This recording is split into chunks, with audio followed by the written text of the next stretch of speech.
वाळवणाचा श्री गणेश म्हणजे तिखट सांडगे.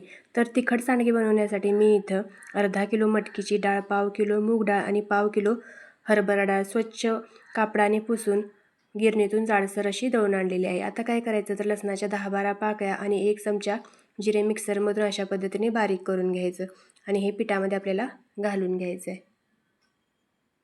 आता ह्याच्यामध्ये आपल्याला अर्धा चमचा हळद, चवीनुसार इथं मी कांदा लसूण मसाला चटणी घातलेली आहे. त्याचबरोबर चवीनुसार मीठ घालून घ्यायचं आणि भरपूर अशी कोथिंबीर आपल्याला याच्यामध्ये घालून घ्यायची आहे. आता हे पहिल्यांदा व्यवस्थित असं मिक्स करून घेऊया. त्यानंतर थोडं थोडं पाणी घालून आपल्याला हे पीठ घट्टसर असं मळून घ्यायचं आहे. जास्त पातळ बनवायचं नाही. जास्त पातळ बनवलं तर काय होतं की जे सांडगे आहेत ते लवकर खराब होण्याची शक्यता असते. म्हणून पीठ मळतानाच थोडंसं घट्टसर असं मळून घ्यायचं आहे आपल्याला. तर पीठ मळून झालेलं आहे. तर हे बघा अशा पद्धतीने कलर पण त्याला खूप छान आलेला आहे. हे बघा अशा पद्धतीने आपल्याला हे घट्टसर असं पीठ मळून घ्यायचं आहे. सांडग्याचं पीठ हे थोडंसं जाडसर असतं म्हणजे रवाळ असतं. त्यामुळे ते भिजण्यासाठी थोडा वेळ द्यावा लागतो. त्यासाठी काय करायचं तर हे मळून झाल्यानंतर आपल्याला अशा पद्धतीने कापडाने झाकून ठेवायचं आहे. कमीत कमी 1 ते 2 तास आपल्याला हे झाकून ठेवायचं आहे म्हणजे छान असं पीठ भिजलं जातं. हे बघा मऊसूत असं हे पीठ झालेलं आहे. आता हे पुन्हा एकदा व्यवस्थित असं मळून घ्यायचं.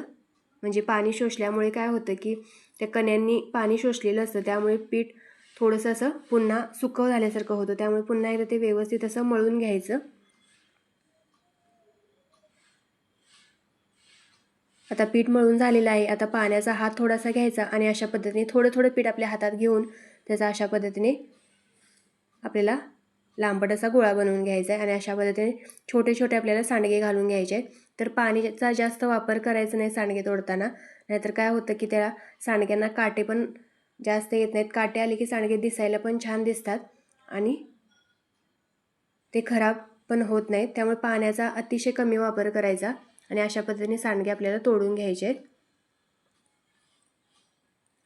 सांडगे तोडतानाच छोटे छोटे तोडा म्हणजे काय होतं की आमटी किंवा भाजी करताना ते पुन्हा त्यामध्ये फुगले जातात. त्यामुळे तोडतानाच लहान लहान तोडा.